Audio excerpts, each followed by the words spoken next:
Yung pagdadala po ng pets, kagaya ng aso, pusa, ay pinagbabawal po. Kasi po nakakadisturbo po sa ibang mga kababayan natin. Publiko pinaalalahanan ng Manila North Cemetery sa mga panuntunan ng sementeryo ngayong Undas. Paalala po sa mga dadalaw at magtutungo dito sa Manila South Cemetery. Iwasan po natin na magkalat. Magdala po tayo ng tamang basurahan o plastic bag, garbage bag at ilagay po natin sa tamang sisidlan ang ating mga basura. Manila South Cemetery may mga libreng serbisyo para sa mga bibisita ngayong Undas. Paghahanap sa mga puntod, pinadali pa.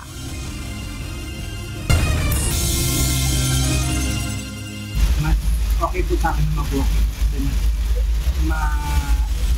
Madali po magtanong kapag may tanong po ako sa pag-apply ng 1 RFID. Masasagot po. Mga nagpapakabit ng 1 RFID unti-unti nang dumadagsa sa North Luzon Expressway isang araw bago ang long holiday. Unang-una, dapat ang mga kolorong po kasing sasakyan ay hindi po talaga din otorisado ng LTFRB at ng ating pong Land Transportation Office.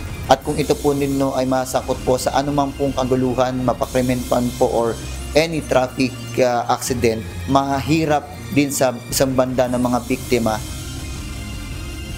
Mga kolorom na sasakyan ang mga ngahas bumiyahe ngayong Undas. Target ng PNP Highway Patrol Group. So given these high stakes, this gathering is imperative. We convene at a critical juncture defined by evolving geopolitical landscapes, supply chain disruptions, threats of climate change, and the urgent need for equitable and inclusive growth. Pangulong Ferdinand Marcos Jr. dumating na dito sa Busan, South Korea para dumalo sa APEC Summit. Actually, pag may order na for future, pupuntahan po ng kaapyan ng mga inspector natin at i-arrange natin ang lipad pabalik sa Pilipinas. Escorted ng mga top flight inspectors. Air assets ni dating Ako Bicol Party List Representative Zaldico maaari pa ring mabawi ayon sa Civil Aviation Authority of the Philippines.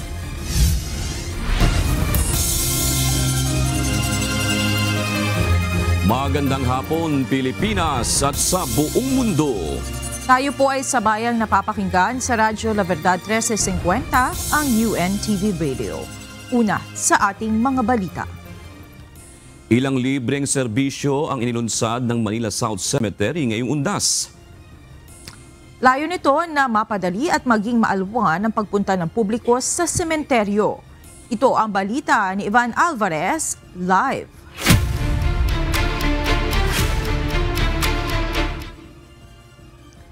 Ivan, marami na ba ang mga bumibisita dyan sa Manila South Cemetery at ano-ano itong mga libreng serbisyo? Magandang gabi sa iyo, Monica. Kung ikukumpara natin sa estimated crowd o expected crowd para sa araw ng bukas hanggang sa November 2 na 600,000 hanggang 1 million na mga individual, para sa araw na ito hanggang kaninang alas 5 ng hapon, umaabot pa lamang ng higit 4,100 na mga individual ang bumibisita dito sa Manila South Cemetery.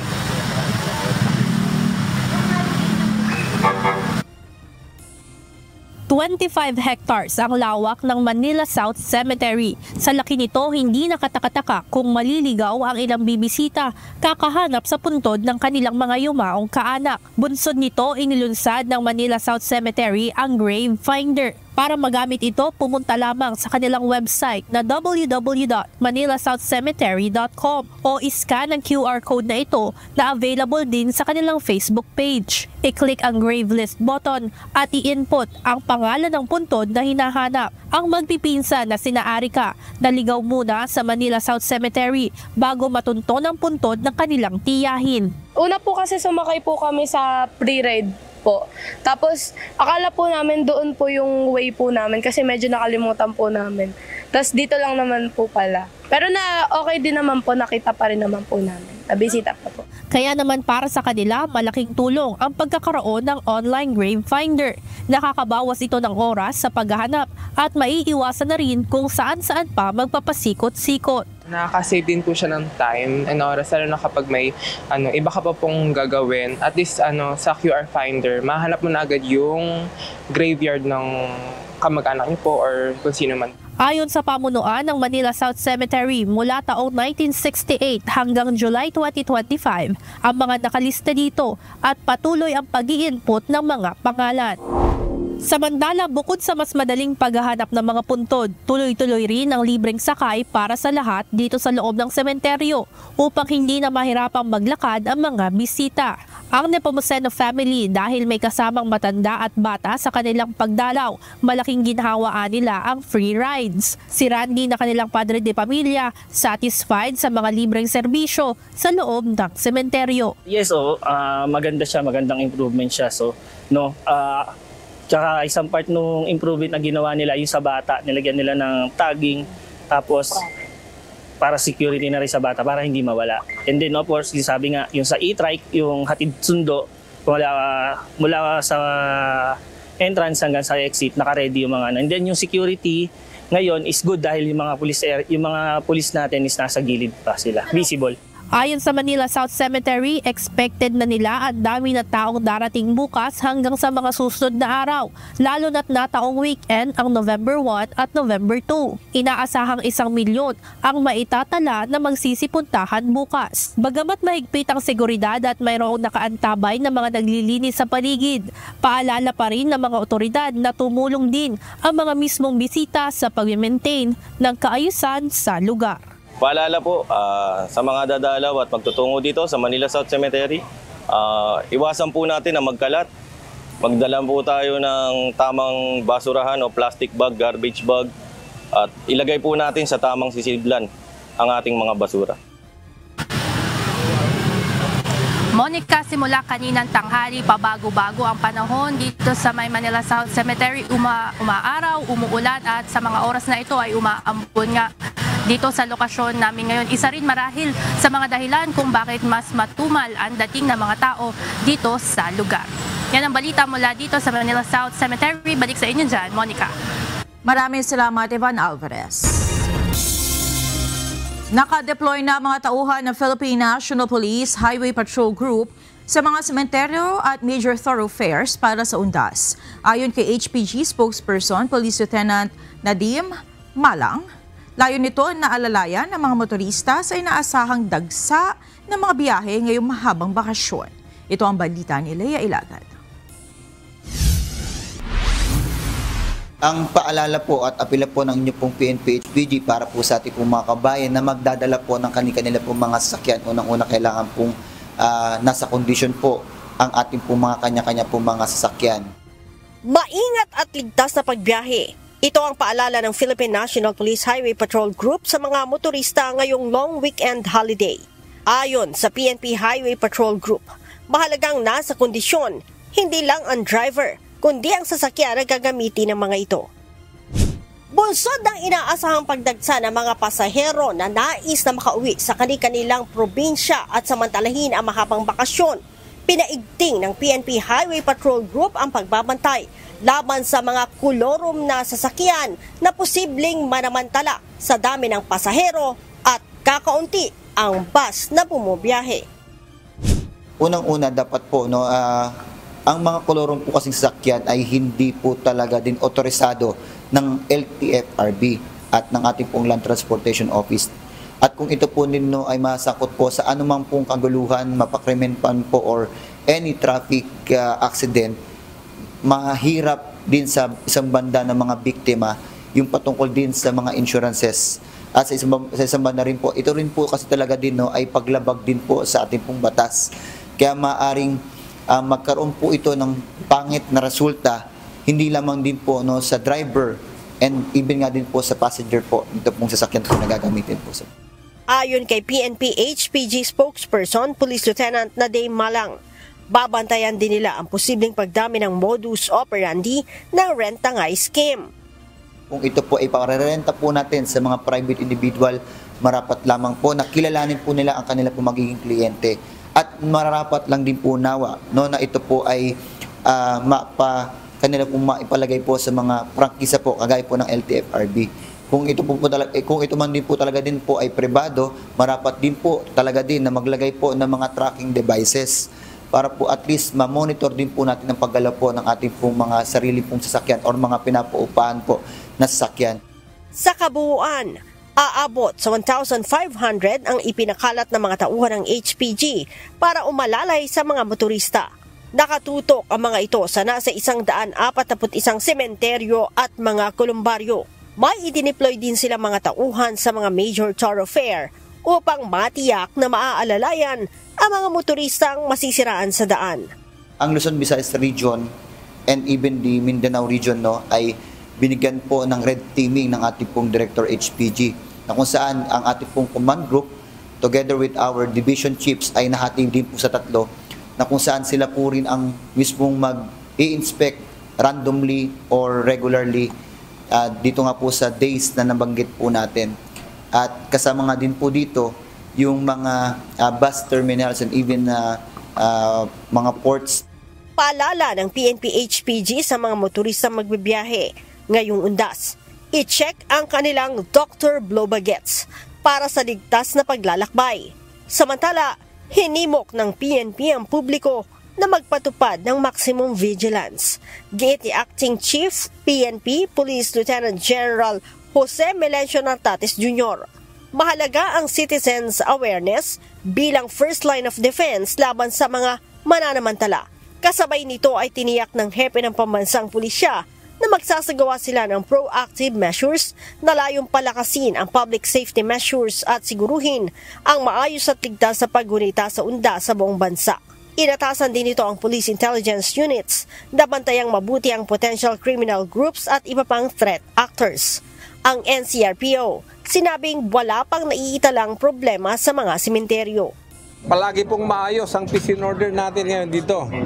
Wala pa po tayong naitatala na krimen na maaaring makaapekto sa isang payapa at tahimik na paggunita natin ng Undas 2025. Paalala din ng NCRPO sa publiko, bawal ang pagdadala ng mga matutulis at matatalim na bagay sa loob ng sementeryo. Bawal din ang pagdadala ng thinner, lighter at posporo. Gayun din ang pagbivideoke at pagpapatugtog ng malakas, pagdadala ng illegal drugs at inuming nakalalasing. Leia Ilagan, UNTV, News and Rescue. Diyos ang aming sandigan, serbisyo publiko ang aming pinahahalagahan. Naglabas ng mga paalala ang Manila North Cemetery sa mga magtutungo sa sementeryo ngayong undas. May ilan din silang bilin sa mga magulang na magdadala ng mga bata. Ito ang balita ni Dante Amento, live. Dante, ano-ano ba ang mga mahalagang bagay na dapat tandaan ng mga pupunta dyan sa Manila North Cemetery? Magandang gabi, June. Unang-una, bawal po dito sa Manila North Cemetery ang pagdadala ng mga pets o ng ating mga alagang hayop. Kabilang na po dyan yung aso, pusa at iba pa. Bawal din, June, yung mga flammable materials kung saan pwedeng makalikha kasi ito ng sunog. Bawal din yung mga perfume, yung mga malalaki lamang, June, pero yung mga maliliit ay pinapahintulutan na ng pamahalaang lokal ng Maynila. Kumpara noong nakaraang taon kasi, June, yung mga perfume talagang totally ipinagbabawal. Pero sa ngayon, yung mga malalaki lamang, yung mga sizes ang bawal dalhin. Of course, bawal din po magdala ng mga sigarilyo rito, no? Lalo na kung bukas at sa mga susunod pang araw kung saan yung ating crowd ay inaasahan nating daang libo ay kawawa naman ayon sa mga otoridad. Lalo na kung ang ating mga kababayan na mga matatanda at mayroon pang karamdaman tulad ng hika o kaya may sakit sa baga para naman maiwasan ang kanilang pagkakasakit habang sila ay pumupunta rito sa sementeryo.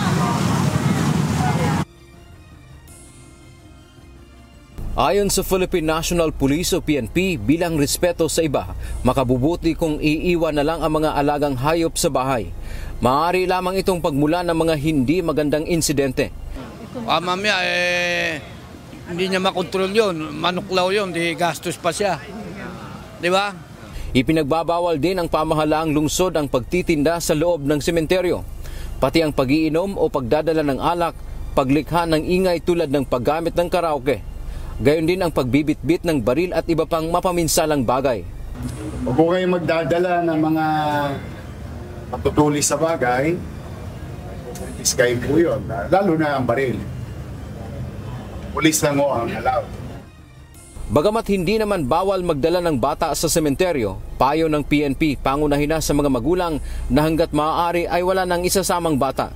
Inaalaw po, of course, inaalaw. Pero pinapayuhan po natin ang mga guardians or mga magulang na bantayan po ang kanilang mga dalang bata nang sa gano'n na hindi po sila mawala.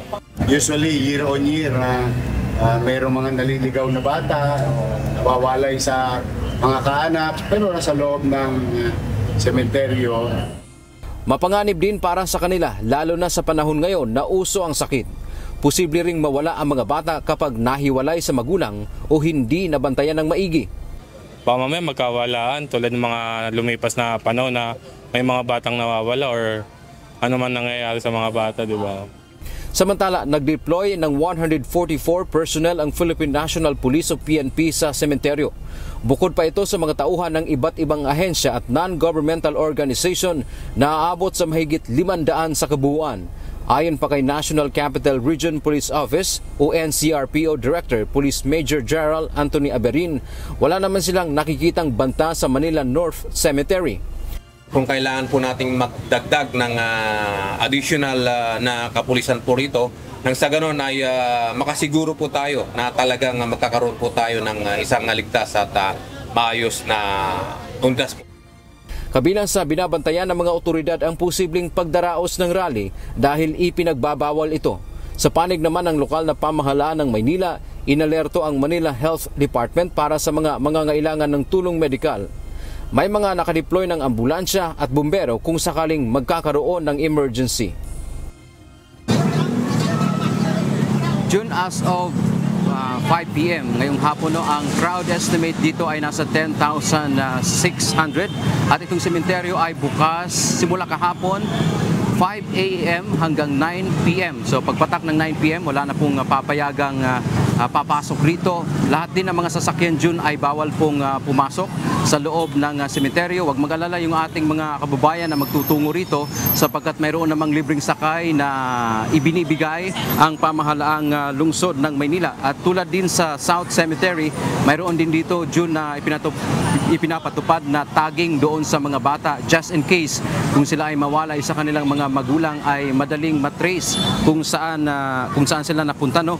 At mayroon ding grave finder, puntod finder para madaling malocate ng ating mga kababayang pupunta rito yung puntod ng kanilang mga mahal sa buhay.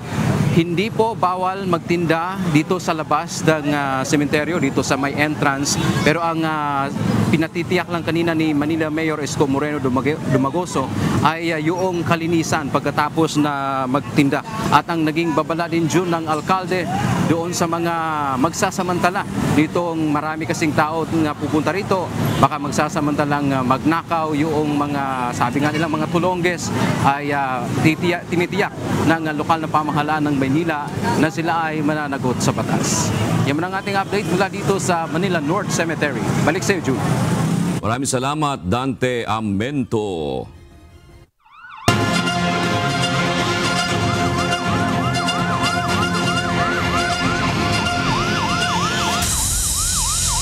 Nirespondihan ng UNTV News and Rescue ang isang motorcycle accident sa Caloocan City.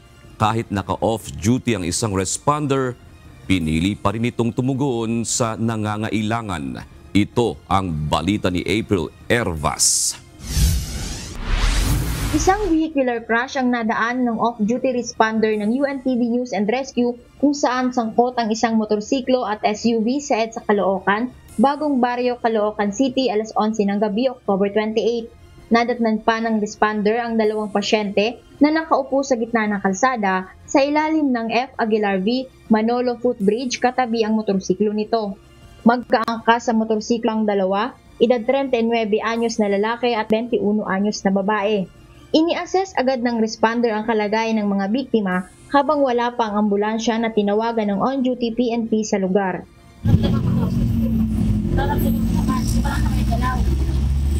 Nagtamo ang mga biktima ng mga galo sa iba't ibang parte ng katawan at paso sa braso at binti na binigyan naman ng first aid ng responder.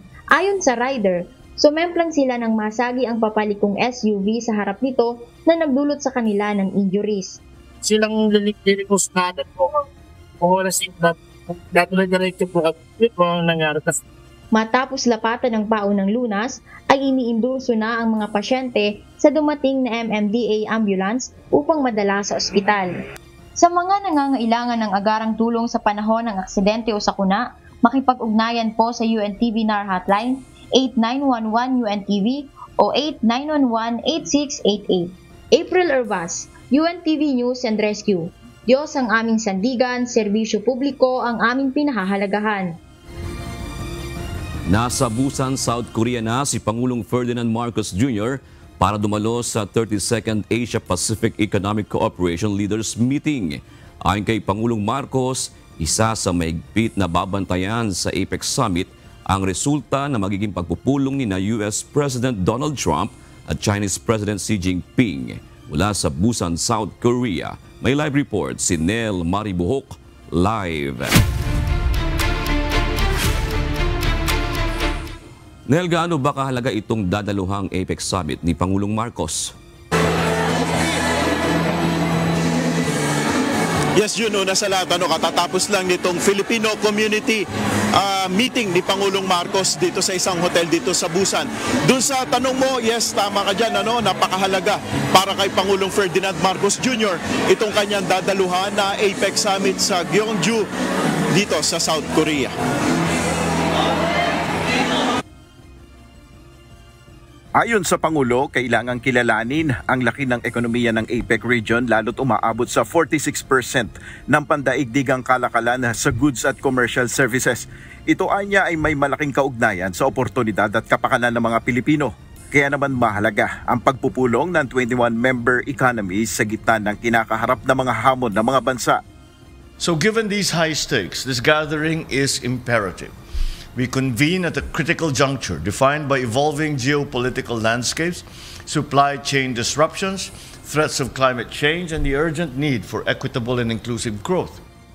Ayon pa sa Pangulo, mas palalalimin pa ng Pilipinas ang relasyon nito sa ibang mga bansa pagdating sa paggamit ng artificial intelligence at creative industries.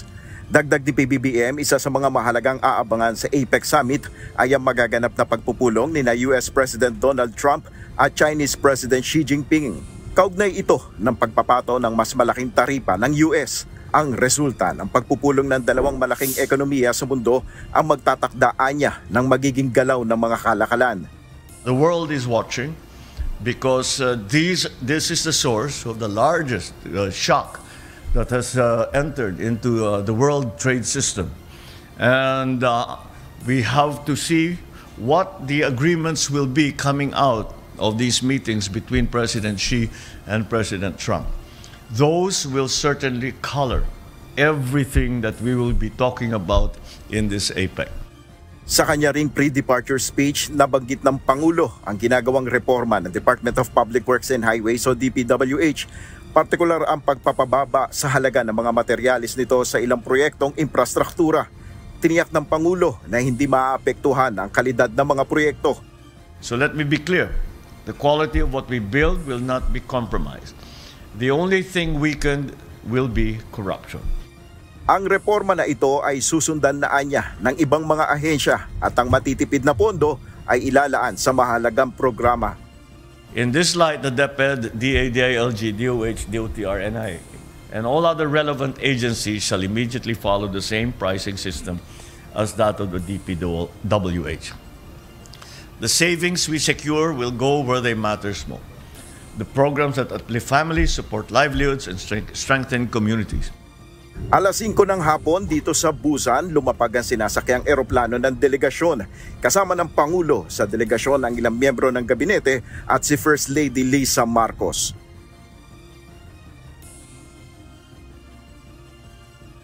Diyon sa katatapos lamang na talumpati ni Pangulong Marcos Filipino community. Isa sa mga mahalagang inanunsyo ng Pangulo yung pagbubukas ng consulate office dito sa Busan. Gayon din ang paglalagay din ng SSS office para na rin sa ating mga kababayang mga OFW dito. At kinilala rin ni Pangulong Marcos yung naging kabayanihan ng ating mga kababayan dito sa South Korea. Bukas ang formal na pagbubukas nitong APEC Leaders Meeting na gaganapin nga sa Gyeongju dito sa South Korea, at inaasahan natin ang pagdating ng mga leader ng iba't ibang mga bansa. Magkakaroon din ang Pangulo ng kanyang talumpati sa APEC CEO Summit, at sa sidelines ng APEC June ay magkakaroon din siya ng mga pagpupulong sa mga negosyante dito sa South Korea. At yan muna ang ating update. Balik sa iyo, June. Bukod sa pagpupulong sa mga negosyante, Nel, meron ba siyang nakaschedule na pagpupulong sa mga head of state? Tama ka dyan, June. Sa ngayon, base sa impormasyon na ibinigay sa atin ng DFA, may dalawang leaders siyang makakapulong, pero hindi pa sa atin binibigay yung detalye. Pero sa ngayon din, June, sa tanong naman kung makakapulong kaya niya si US President Donald Trump o kaya ang Chinese President, ay wala pa rin binibigay sa ating impormasyon ng DFA kung yun ba ay magaganap. Maraming salamat, Nel Maribuhok. Nagkaroon ngayong araw ng ikalawang Asset Recovery Meeting ang Independent Commission for Infrastructure o ICI kasamang iba't ibang ahensya ng pamahalaan. Kasama sa mga natalakay sa pagpupulong ay ang mabilisang pagbawi ng mga ari-arian at pera na mula sa kaba ng taong bayan. Ito ang balita ni Jed Neresina. Actually, pag may order na for future, pupuntahan po ng CAAP yan, ng mga inspector natin, at i-arrange natin ang lipad pabalik sa Pilipinas. Escorted ng mga CAAP flight inspectors. Mahigpit pa ring binabantayan ng Civil Aviation Authority of the Philippines o CAAP ang lahat ng air assets ni Resign Ako Bicol Party List Representative Zaldico. Ayon kay CAAP Director General, Retired Lieutenant General Raul Del Rosario, ito ay kahit nasa ibang bansa na ang tatlo sa air assets ng dating kongresista. Paliwanag ni DG Del Rosario, maaari pa rin kumpiskahin ng CAAP ang mga ito oras na magkaroon na ng forfeiture order. Nakahold na rin ang deregistration ng mga ito, kaya hindi rin ito maaaring mabenta kahit ito ay nasa ibang bansa. Hindi na dere-register doon sa bansa na kung saan siya unang nirehistro. Alinsunod po yan sa International Civil Aviation Organization na isa lang ang nationality kumbaga ng isang eroplano. Hindi pwedeng dalawa. Bago niya hindi pwedeng dual citizen. Yes, hindi pwedeng mai-register sa ibang bansa hanggang hindi dinede-register dito sa atin. Kaya hindi rin aalamin din yan ng Civil Aviation Authority ng Malaysia o Singapore, for example, kung na-deregister na bago i-allow nila na ma-register doon sa mga bansang yon. Kaya parang hindi pwedeng ibenta.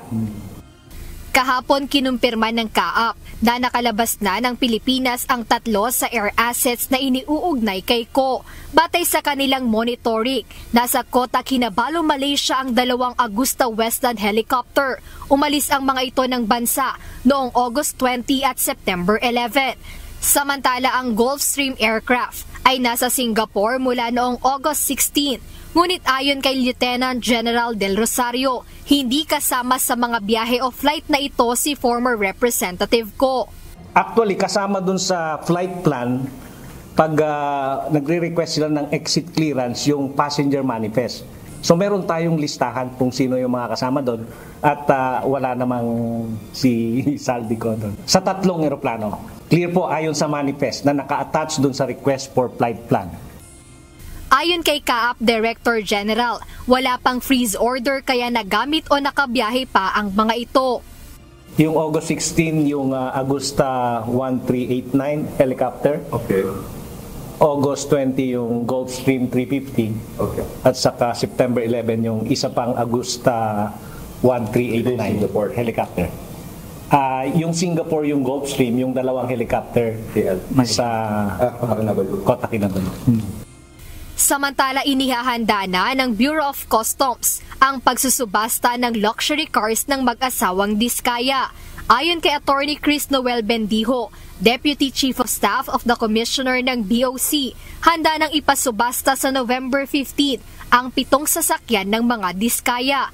Paliwanag niya, ito ang mga sasakyang voluntaryong isinorender na ng mag-asawa at ang mga ito ang walang import entry at walang certificate of payment. Habang ang 6 naman ayon kay Attorney Bendijo ay dumaraan pa sa legal assessment ng BOC matapos magsumite ng possession papers ng mga Diskaya. As to the 6, they submitted a possession paper, and part of that possession paper they are offering parang a compromise penalty. No? That's being considered by the legal division already. Probably the decision will come out in 3 to 5 days.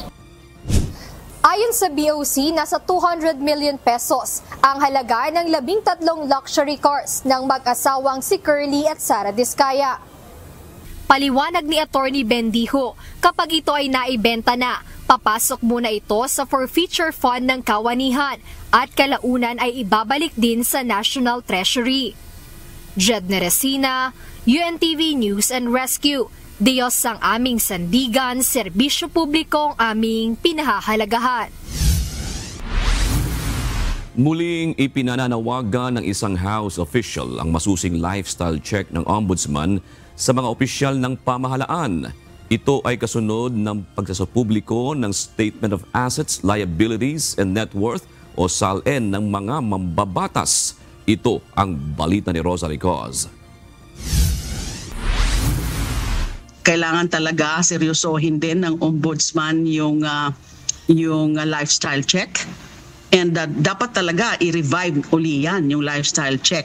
Duda ang ilang kongresista sa inilabas na Statement of Assets, Liabilities and Net Worth o SALN ng ilang mambabatas. Giit na mga ito isang open secret na may mga hindi nagdedeklara ng tunay na halaga ng kanilang yaman. Ako ay natatawa ron sa mga sumite na mga ilang senador. Nakakaawa naman, nandiliit ang kanilang ipinakita. Parang nalilitan niya ako knowing na matagal na rin silang senador. Kita mo naman yung mga lifestyle, di ba? Tapos yun lang ay sasubmit na nasa net worth nila. Ako nalilitan. Totoo naman yun eh. Marami sa mga this is an open secret, alam naman ng lahat yan. Na marami hindi talaga dinideklara kung ano yung mga ari-arian nila o ipinapangalan sa iba para makalusot. So hayaan natin ang mamamayan na makapag-usisa niyan. Kaya muli namang nanawagan si House Deputy Minority Leader at mamayang Liberal Party List Representative Leila de Lima sa Ombudsman na seryosohin ang lifestyle check sa mga opisyal ng pamahalaan. Kasi dati nang may lifestyle check mechanism ang ombudsman, lifestyle check powers and mechanisms. So it's about time to revitalize that mechanism. Iminungkahi rin ito ang pagkakaroon ng SALN Review and Compliance Committee sa 2 kapulungan ng Kongreso. Samantala, nadagdagan pa ang bilang ng mga kongresista na nagsapubliko ng kanilang SALN. Partikular na sina Navotas City Representative Toby Chanco at House Deputy Minority Leader at Caloocan 2nd District Representative Edgar Erice.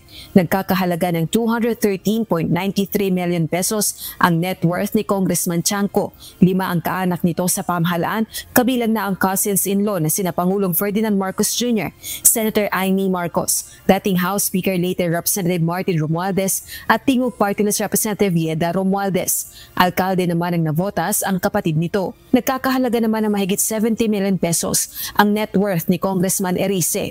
Hinikayat naman ng ilang minority members sa mga kapwa kongresistang huwag nang magpatumpik-tumpik sa paglalabas ng kanilang SALN. Guidelines are important, no? Especially related to the SALN release, no? But what's more important is the call of the times. Nire-reiterate lang ng Makabayan Bloc yung kanyang challenge sa lahat ng mga opisyales, no? Kung walang itatago, ilabas. Lahat ng senador ay nakapagsapubliko na ng kanilang SALN, samantalang sa House of Representatives, sa bilang na mahigit 300, 15 kongresista pa lang ang nakagagawa nito. Rosa Licoz, UNTV News and Rescue. Diyos ang aming sandigan, serbisyo publiko ang aming pinahahalagahan. Narito ang mga balitang nakalap ng ating mga global correspondent mula sa iba't ibang panig ng mundo. Ihahatid ni Marvin Delphine mula sa Perth, Australia.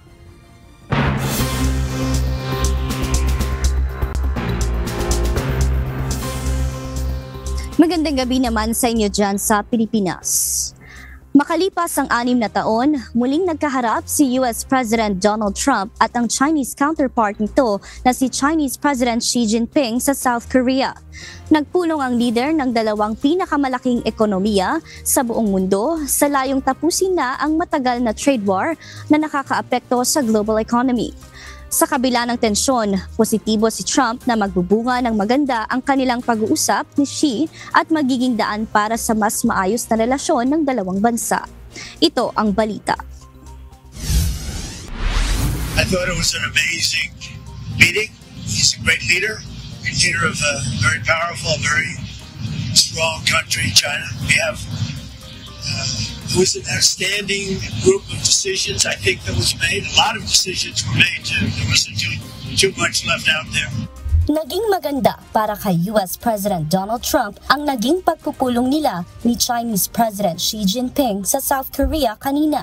Ayon kay Trump, maraming desisyon ang naisapinal at mga kasunduang nabuo mula sa naturang pulong. Nagharap ang dalawang leader sa Busan, South Korea na siyang una nilang face-to-face meeting matapos ang 6 na taon. Sa kanilang maikling pag-uusap sa harap ng media, nagpakita ng pagkakaisa at pagnanais ng mas matatag na ugnayan. A great honor to be with a friend of mine, really for a long time now if you think about it. The very, very distinguished and respected President of China, and we will be having some discussions. Sa panig ni Xi Jinping, binigyang diin niyang mahalaga para sa dalawang bansa ang pagpapanatili ng bukas na komunikasyon at kooperasyon para sa ikabubuti ng buong mundo. China and US can jointly shoulder our responsibility as major countries and work together to accomplish more great and concrete things for the good of our two countries and the whole world. Kasama sa mga napag-usapan sa pulong ang pag-aayos sa mga isyu ng taripa at kalakalan, kabilang na ang pagbaba ng taripa sa mga produktong may kaugnayan sa fentanyl, pagpapatuloy ng pag-angkat ng American soybeans, at kontrol ng China sa rare earth minerals na kritikal sa paggawa ng mga technological products. Pinuri rin ni Xi ang pagiging aktibo ni Trump sa pagpapahinto ng mga digmaan sa mundo at ang pagsusulong nito ng kapayapaan sa iba't ibang bansa. Mr. President, you care a lot about world peace. And you are very enthusiastic about settling various regional hotspot issues. Samantala, bago ang pagpupulong, naglabas ng pahayag si Trump sa social media kaugnay ng nuclear test. Sa kanyang Truth Social post, sinabi ng US President na pinayagan na niya ang Department of War na muling magsagawa ng nuclear weapons testing upang makasabay umano sa mga programa ng China at Russia. Dagdag pa niya, bagaman pangatlo sa listahan ng may pinakamaraming nuclear arsenal ang China, inaasahan nitong uunlad agad ang kakayahan nito sa susunod na 5 taon. Ang pulong sa South Korea ang huling bahagi ng Asia tour ni Trump na tumagal ng halos 1 linggo. Bago nito, nagmula siya sa Japan kung saan nakakuha ng mahigit $490 billion investment commitments bago nagtungo sa South Korea para sa pulong kay Xi. Nilinaw rin ni Trump na hindi matutuloy ang inaasahang pagkikita nila ni North Korean leader Kim Jong-un sa pagkakataong ito dahil sa sobrang siksik na schedule ng kanyang biyahe. Aniya, babalik siya sa Asia sa susunod na buwan upang ipagpatuloy ang usapang pangkapayapaan sa Korean Peninsula. We never were able to talk because I was so busy, and really this is why we came. I think it would have been maybe disrespectful to the importance of this meeting if we did that. So I'd come back with respect to Kim Jong-un. I'd come back. Sa pagtatapos ng kanyang Asia Tour, ipinagmalaki ni Trump ang mga natamo nitong kasunduan mula sa bagong rare earth deal sa Japan, mga defense ministry sa South Korea at ang paglalatag ng trade truce sa pagitan ng Estados Unidos at China. Marvy Delfin, UNTV News and Rescue. Diyos ang aming sandigan, serbisyo publiko ang aming pinahahalagahan.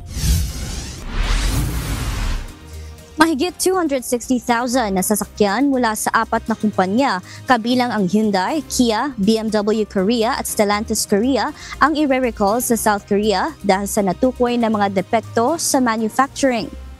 Pinakamarami rito ang mula sa Hyundai Motor Group, kabilang ang 85,000 Porter 2 Electric at 54,000 Kia Bongo 3 EV na may software defects sa battery system na maaaring magdulot ng sunog. Kasama rin sa mga apektado ang Hyundai Tucson at Kia Seltos na may depekto sa fuel filter na maaaring magpatigil sa makina. Nagsimula ang hakbang matapos ang serye ng mga insidente ng pagliyab ng electric vehicles noong nakaraang taon na nagdulot ng pangamba sa bansa. Patuloy ang pagbaba ng US Federal Reserve sa interest rates ng Estados Unidos, bunsod ng paghina ng labor sector at mataas na inflation rates. Ayon pa sa ahensya na tumatayo bilang central bank ng US, ang patuloy na government shutdown ay nakakahadlang upang magkaroon sila ng mas eksaktong pananaw kung itutuloy pa ba ang pagpapababa ng interest rates sa mga susunod na buwan. Ito ang balita ni Carmela Marinda. In support of our goals and in light of the balance of risks to employment and inflation, today the Federal Open Market Committee decided to lower our policy interest rate by a 0.25 percentage point. Binawasan sa ikalawang magkasunod na pagkakataon ng US Federal Reserves ang interest rates ng Estados Unidos. Sa kabila nito, nagbabala rin ang US Federal Reserve Chairman na posibleng iba ang magiging desisyon ng ahensya sa susunod na pagpupulong nito sa Disyembre, kumpara sa popular forecast ng mga economic analysts na patuloy na pagbaba ng interest rates. Ang interest rates ang pangunahing tinitignan ng mga bangko at economists kung gaano kalaki ang mortgage rates, borrowing costs sa mga bangko, maging ang credit card loan rates. Giit ni Powell, patuloy na nababahala ang Fed sa ilang taon ng mataas na inflation rates na hindi pa rin bumababa sa target nitong 2%. Dagdag pa nito, nakakaapekto ang Trump tariffs sa mataas na presyo sa merkado. Ayon pa kay Powell, sa kabila ng kakulangan ng datos dahil sa government shutdown, nakikita sa private sector data na lumiliit na ang job opening sa bansa. Patuloy rin ang mataas na presyo ng bilihin. Tanda ng pangangailangan ng pagbaba ng interest rates upang maiwasan ang pagbaba ng economic output ng US. Although some important federal government data have been delayed due to the shutdown, the public and private sector data that have remained available suggests that the outlook for employment and inflation has not changed much since our meeting in September. Conditions in the labor market appear to be gradually cooling, and inflation remains somewhat elevated. Bukod pa rito, ilan sa malalaking employers ng bansa ang nag-anunsyo kamakailan ng mass layoffs dahil sa paggamit ng AI at planong cost-cutting kasunod ng record hiring ng mga ito matapos ang pandemya. Giit naman ng Federal Reserves, hanggat sarado ang pamahalaan at walang opisyal na datos ng kalagayan ng ekonomiya mula sa mga government agencies gaya ng Department of Labor, magiging mahirap para sa kanila magdesisyon kung hanggang kailan o gaano kalaki pa ang dapat maibawas sa interest rates. Carmela Marinda, UNTV News and Rescue, USA. Diyos ang aming sandigan. Serbisyo publiko ang aming pinahahalagahan. May ilang pasahero pa rin sa Parañaque Integrated Terminal Exchange ang nahuhulihan ng mga ipinagbabawal na gamit. Kaya patuloy paalala ng pamunuan ng PITX sa mga pasahero na alamin at iwasan ang mga bagay na hindi pwedeng ipasok sa terminal at dalhin sa biyahe para hindi na maabala pa. Ito ang balita ni Mia Alonzo, live.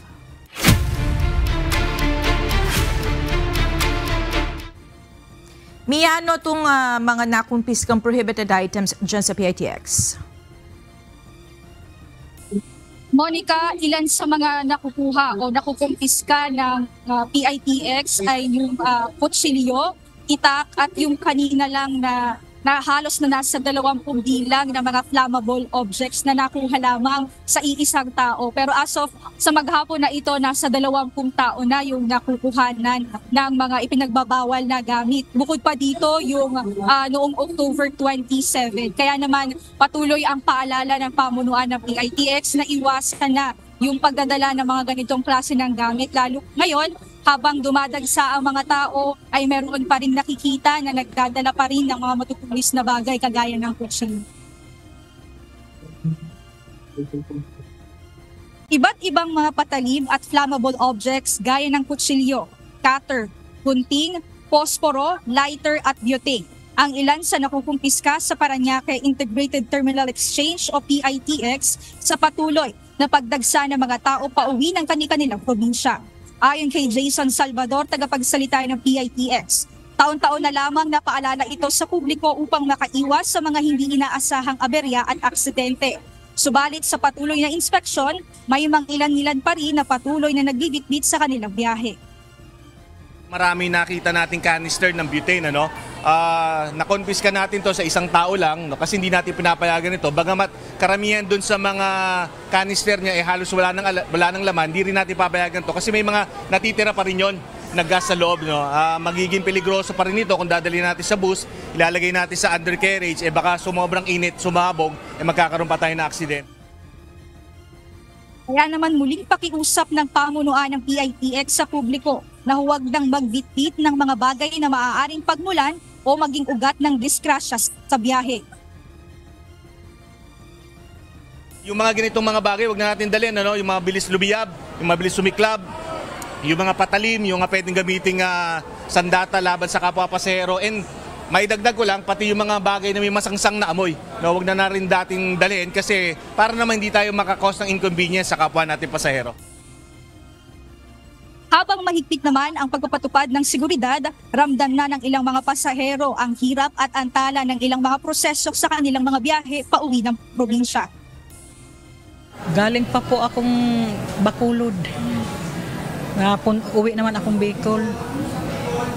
Di mahirap. Mahirap talaga magsiksikan kahit sa airport. Daming tao. Mas mahirap po kapag maraming tao. Mahirap pag may kasamang mga bata. Mas maaga. Alam namin mas maraming tao po. Kanina pa po ako dito Siguro nagdati ako dito yung mga alas 10. Kasi tinuro ako doon, tapos tinuro na naman dito. Pagdating dito, sabi niya, may biyahe daw na auno.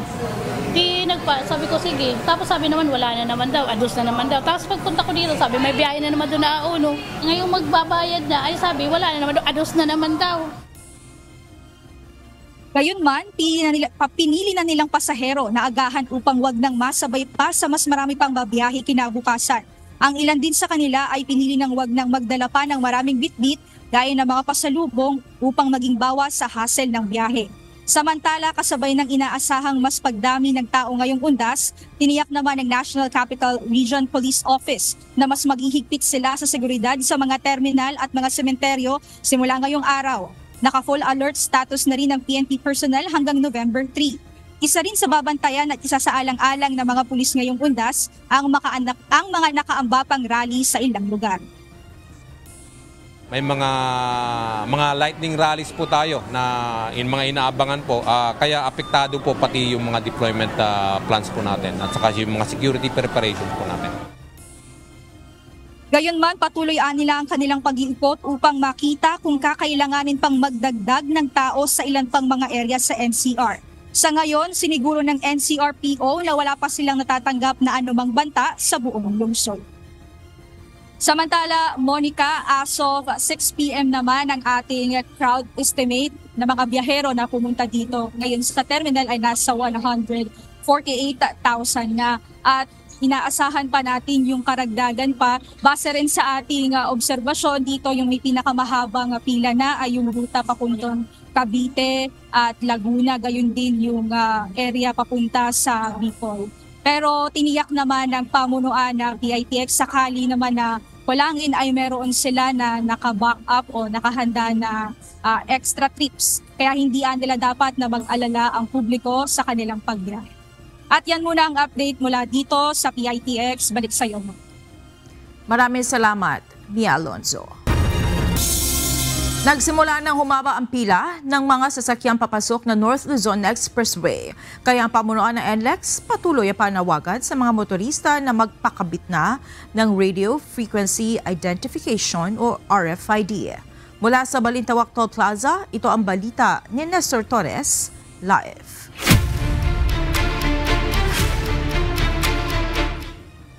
Nestor, sa iyong obserbasyon dyan, marami na ba ang gumagamit ng RFID? Sa ngayon, napakadami na ng gumagamit ng RFID at nasa milyon na nga ayon kay NLEX Traffic Manager Robin Ignacio.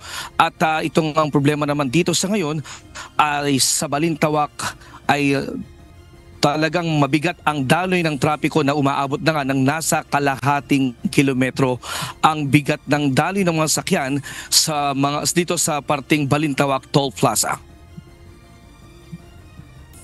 Isang araw bago ang long holiday, nagkukumahog na ngayon sa pagkuha ng One RFID ang mga motorista sa mga customer service sa toll plaza sa North Luzon Expressway. Isa na rito si Charlie Beloroso na mula pa sa Santa Rosa, Laguna. Matyaga siyang pumila sa customer service sa Balintawak para lang makaavail ng One RFID. Maganda naman kasi gawa ng isa na lang. Magmula SLEX to NLEX, isang RFID na lang gagamitin. So, isang load na lang para less hassle talaga. Lakad lang namin yung isang RFID para sa northbound at southbound. Ang iba namang motorista gaya ni Mang Arman Yap at Kenneth De Leon, sinuong ang malakas na buhos ng ulan para makakuha ng RFID. Ang problema, hindi rin sila agad nakabitan dahil sa malakas na ulan. Medyo hassle. Kasi may mga gagawin ka pa after this. Kinakain ng oras ng ulan yung dapat na gagawin mo pa. Imbis na matapos ka na, madidelay yung trabaho mo. Mas okay po sa akin na mag-walking kasi madali po magtanong kapag may tanong po ako sa pag-apply ng One RFID. Masasagot po. Umuulan nga lang ngayon. Kaya ang sabi lang po sa amin, medyo matatagilan pa yung pagkabit ng RFID.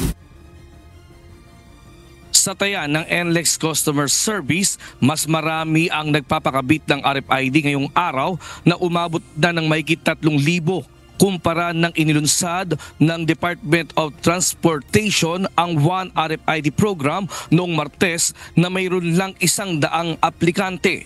Para sa mga nais pang mag-avail ng One RFID, maaaring mag-register online sa website na napili mong ng RFID services provider. Pwede rin magtungo sa mga customer service ng mga toll plaza para maasistihan sa pagkakabit ng RFID. Kailangan lang ay magdala ng ORCR at personal ID nang mag-a-apply.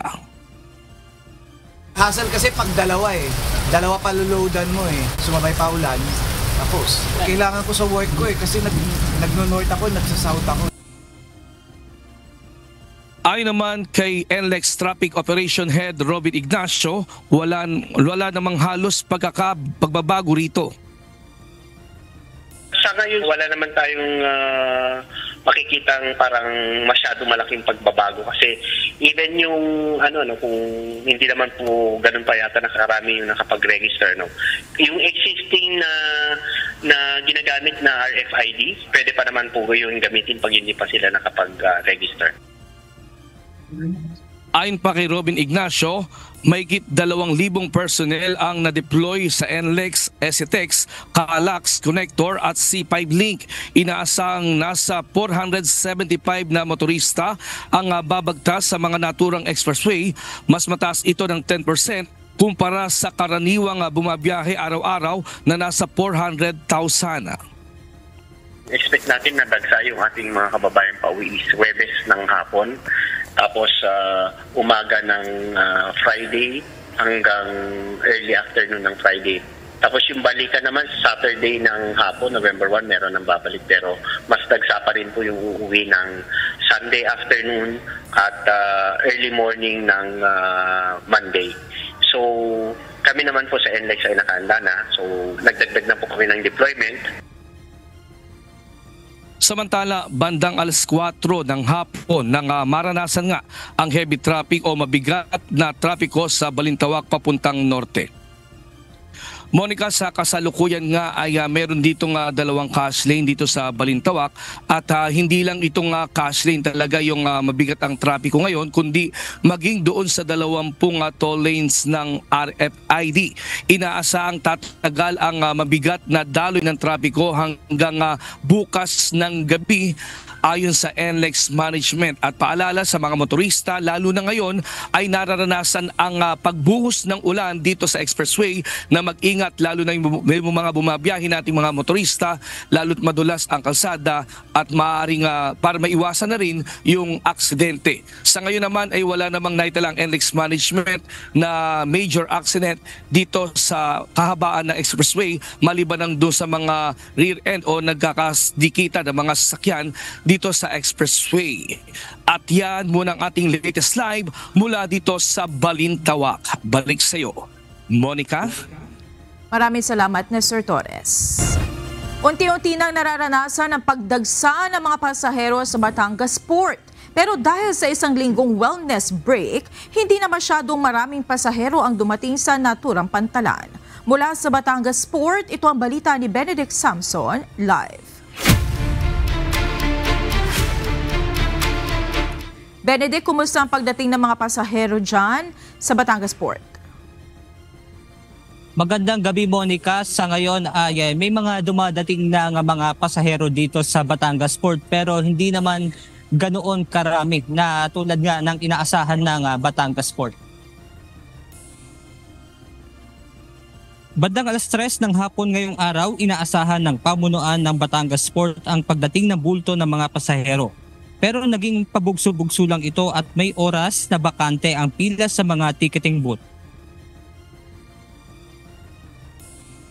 So parang ngayon, parang normal na yung pagdating. Parang tapos na yung peak, maintindihan din mamaya. Kasi kung dapat ngayon pa lang, malaki na ang volume ng pasahero. Ayon kay Batangas Port Manager Aurora Mendoza, bukas ay wala na ring inaasahang pagdagsa ng mga pasahero sa Batangas Port dahil sa mga hahabol na pasahero ngayong araw.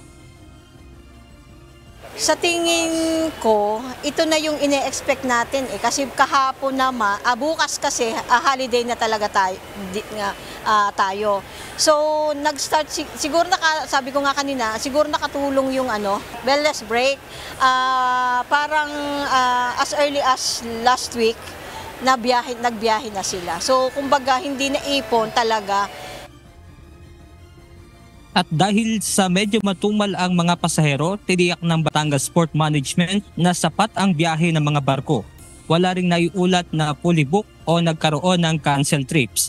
Sakali namang mapuno kaagad ng pasahero ang isang barko, kaagad din itong makaalis sa Batangas Port. And since nag-release din ng relaxation order si Marina, ibig sabihin kapag sila ay napuno kahit hindi pa oras ng pag-alis, agad nang pinapayagan at kiniklear para madali silang makaalis agad. Muli ring nagpaalala ang Philippine Ports Authority sa mga pasahero na tangkilikin ang online ticketing system. Gaya na lamang ni Christy Gaud na nagsabing malaking alwan ang maagang nakabili ng ticket online. Medyo parang na-excite lang kami sa pagbiyahe. Inaasahan kasi namin na marami ng pasahero during this time pero medyo maluwag pa naman. So ang naging lang ay medyo matagal yung waiting time namin sa schedule namin. Si Joy Alejandro naman, kahit walk-in passenger ay wala namang naranasang mahabang pila sa ticketing booth. Hindi naman po medyo gawa po ng kakaunti naman po ang pasahero, kaya hindi po medyo hassle. Hindi gaya nung dati, Sobrang dami. May time na stranded kami hanggang dun sa labas ng pila. Samantala, nagpaalala naman ang pamunuan ng Batangas Port sa mga driver ng sasakyan na sumasakay sa rolling cargo na kaagad isumbong sa kanila kung mayroong maniningil na nagpapanggap na tauhan ng pantalan. Bukod doon sa mga binabayad na talagang taripa, pagpasok para makasakay ng barko, yun lang dapat ang kanilang babayaran. Baka kung may mga instances na sila ay nasisingil ng extra na nagpapanggap ng mga empleyado ng port, hindi po totoo yun. Huwag silang magpapaloko sa mga ganong modus kung may mai-encounter man sila sa mga susunod na pagbiyahe nila. Monica, sa tala ng Batangas Port Management, magmula noong Lunes hanggang kaninang alas 12 ng tanghali ay nasa 70,000 na pasahero na yung dumating o nakaalis na dito sa Batangas Port, at inaasahan naman na sa linggo, November 2, na dadagsa naman yung mga pabalik galing nga sa mga probinsya gaya ng Mindoro at Romblon. Yan muna ang ating update mula rito sa Batangas Port. Balik sa inyo dyan, Monica. Maraming salamat, Benedict Samson. Nakahanda ang Department of Social Welfare and Development o DSWD sa agarang pagbibigay ng mga food and non-food items sa mga masastranded na pasahero sa mga pantalan kaugnay ng undas. Ayon kay DSWD spokesperson Assistant Secretary Irene Dumlao, mayroong mga nakalagak na family food packs sa kanilang warehouses at naka-preposition na mga ready-to-eat foods sa iba't ibang daungan o pantalan. 365 days anya ang paghahanda ng DSWD sa mga kalamidad at maging sa panahon ng undas ay nakahanda rin ito sa pagbibigay ng ayuda.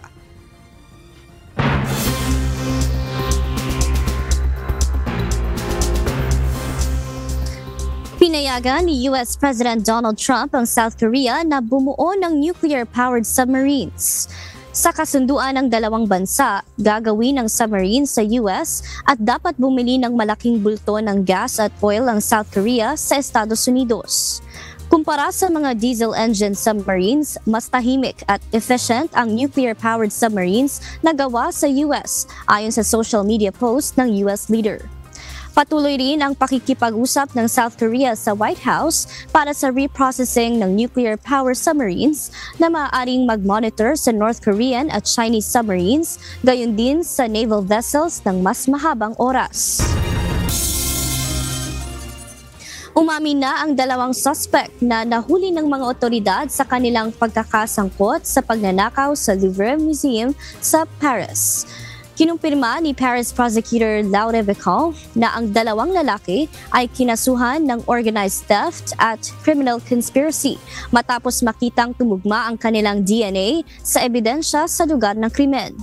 Isa sa mga suspect ay nahuli sa Charles de Gaulle Airport habang tinatangkang tumakas patungong Algeria, samantalang ang isa ay inaresto sa kanilang tahanan sa Aubervilliers. Patuloy namang hinahanap ang dalawa pang kasabwat at hanggang ngayon ay hindi pa rin natatagpuan ang mga ninakaw sa museum na nagkakahalaga ng higit 88 million euro o $102 million. Nanawagan ng mas malawak na suporta sa mga artists at sa sektor ng sining at kultura ang BTS leader na si RM sa kanyang makasaysayang talumpati sa Asia-Pacific Economic Cooperation o APEC CEO Summit.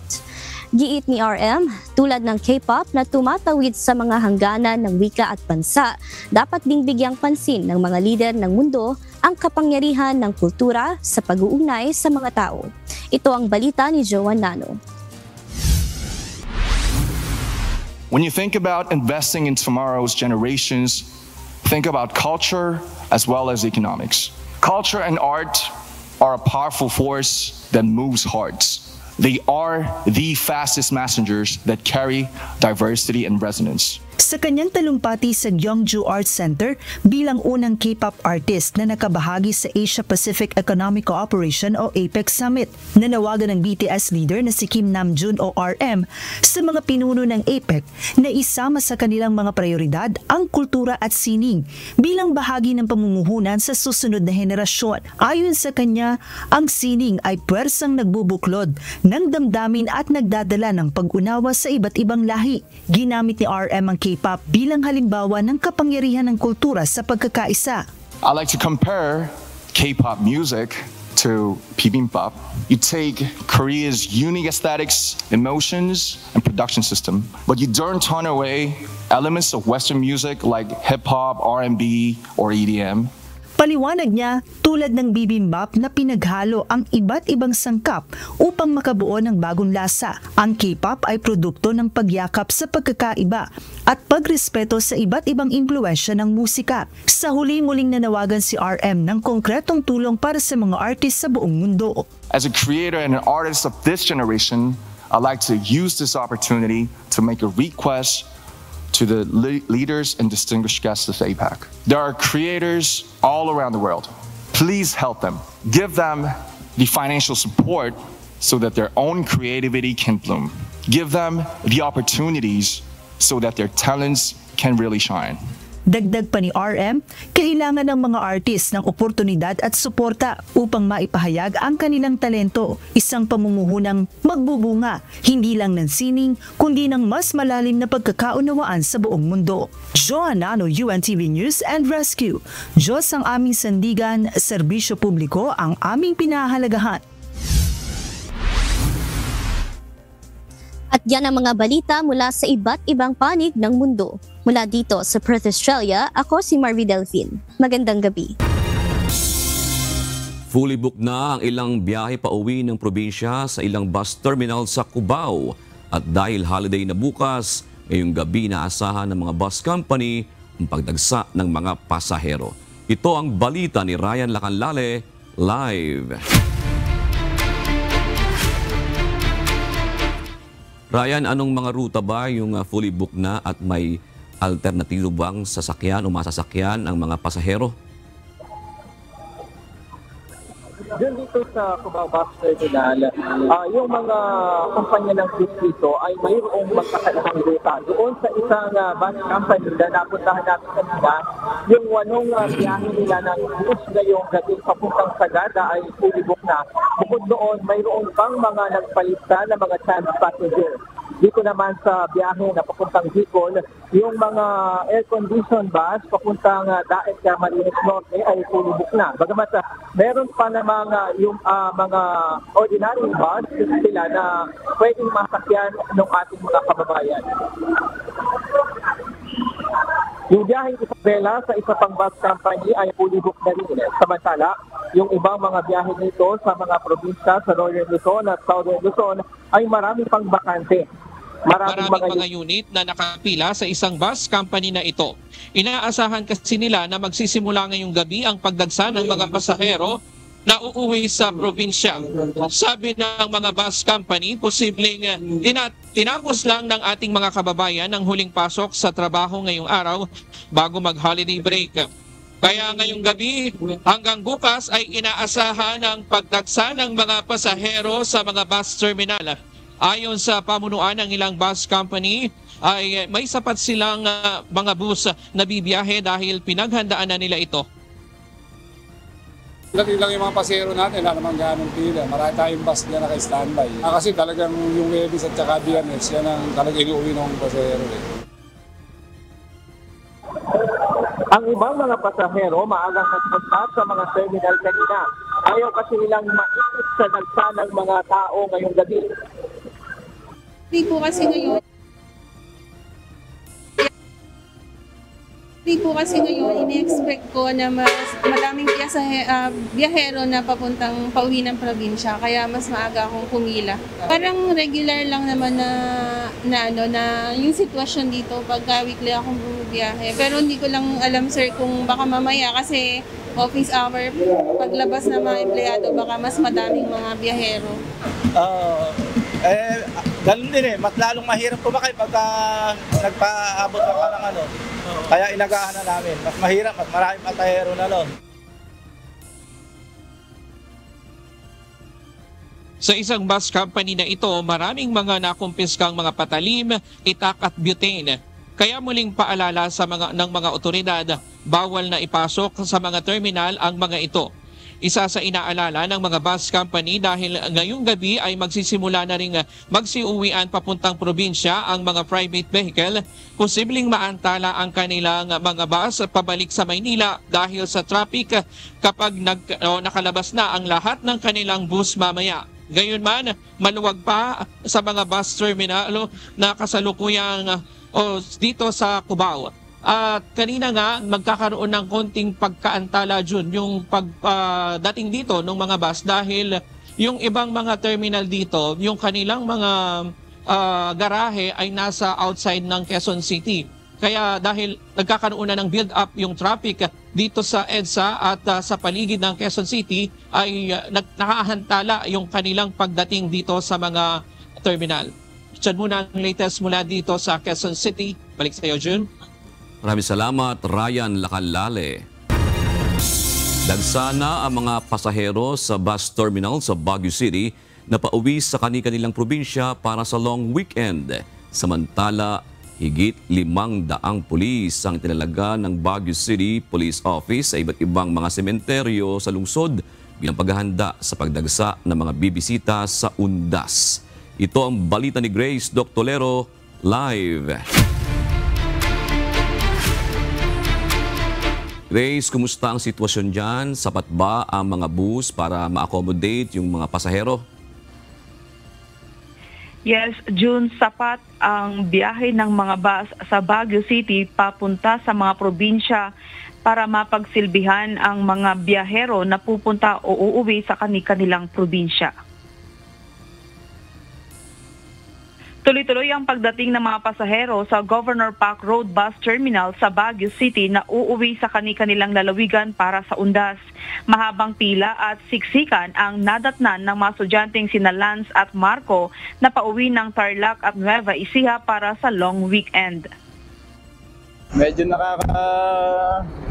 stress ko sa ulo, syempre. Isipin nyo, ilang oras kayo nag-aantay dyan, tas wala pang bumabiyahe ngayon. Tsaka last trip na din po kasi nasunod si kanina kaya yan, another wait na naman po.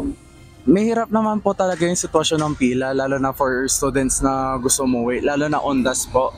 Is super hirap po makauwi.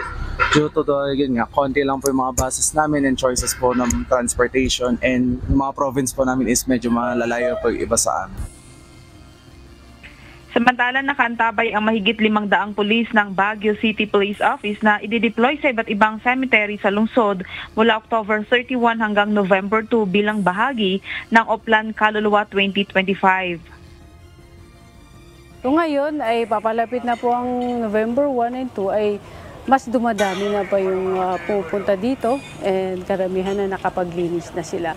And syempre, nakaredy naman ang ating mga kapulisan, deployed sa lahat ng sa 8 cemeteries na nandito sa Baguio. And dito kasi sa public Baguio City Cemetery na isa sa malaking cemetery ay nakita nyo nga naghahanda na po tayo.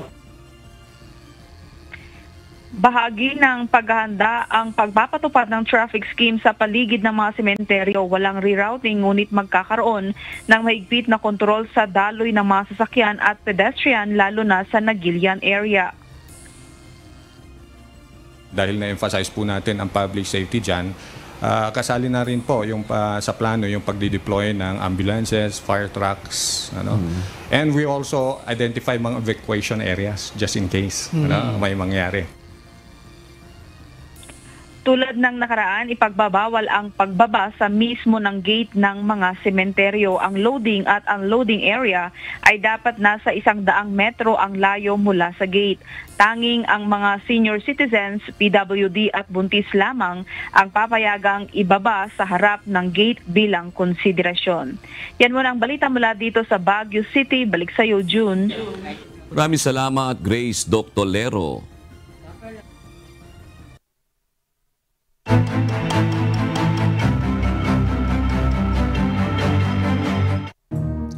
Epektibo na ngayong araw, October 30, ang taas sahod na inaprubahan ng Regional Tripartite Wages and Productivity Board sa Central Luzon.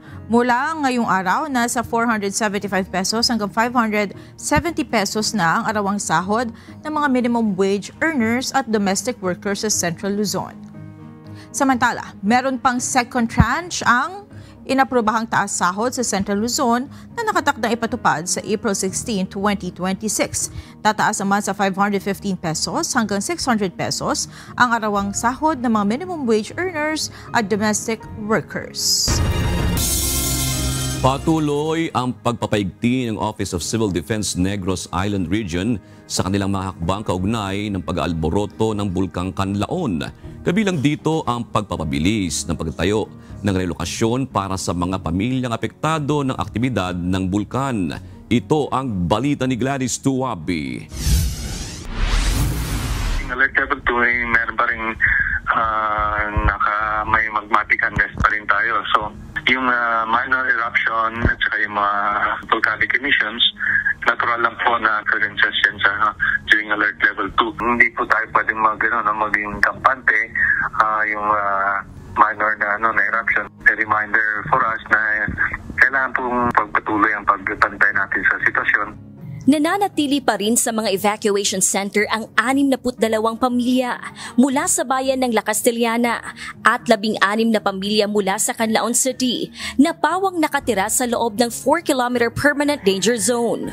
Although yung alert level 2, yung 4-kilometer na permanent danger zone, yun po lang ang pinapayuhan na dapat walang residente or mga activities na dapat mangyari. So, nung nagkaroon ng isang minor eruption, wala na pong pangangailangan na likas tayo ng mga residente dahil sa ngayon po wala nang nakatira doon sa loob ng 4-kilometer na permanent danger zone. Nasa loob na po sila ng mga evacuation centers magmula pa nung isang taon na nung nagsimula itong pagputok ng lakot.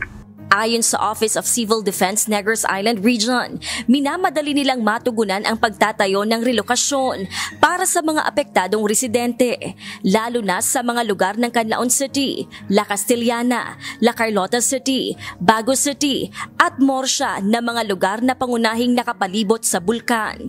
Ayon sa ahensya, may nakatalaga ng relocation site ang mga nabanggit na LGU para sa kanilang mga residente. On the process tayo ng pag-kumpleto ng isang comprehensive plan, yung Canlaon Rehabilitation and Development Plan, kung saan ang mga priority projects dyan ay yung pag-relocate, especially yung mga priority dyan yung nasa 4-kilometer permanent danger zone, at pagpapatayo po ng mga additional na evacuation centers para kung hindi man lahat ma-accommodate ng evacuation centers, at least ma-lessen yung mga yung papasok sa mga eskwelahan. Hopefully ma-umpisa na ipatupad by next year, yun po yung few of the long-term solutions. Fast track natin itong project para mapadali na po na paglikas nila. Hopefully within 2 years na po sila. Nakikipag-ugnayan din ng OCD-NIR sa iba't ibang ahensya ng pamahalaan para sa livelihood at iba pang social services para sa mga pamilyang kailangang ilipat sa relocation site. Kapag tumaas pa sa Alert Level 3 ang bulkan, tinatayang mahigit 14,000 pamilya ang maaapektuhan. At kung aabot naman sa Alert Level 4, aabot na sa 42,000 pamilya ang posibleng apektado. Ayon sa Office of Civil Defense Negros Island Region, ang munting pagsabog ng Bulkang Canlaon noong nakaraang Biyernes ng gabi at mga ash emission ay paalala na hindi dapat magkampante dahil nananatili pa rin ang posibilidad ng pagsabog. Gladys Tuwabi, UNTV News and Rescue. Diyos ang aming sandigan, serbisyo publiko ang aming pinahahalagahan.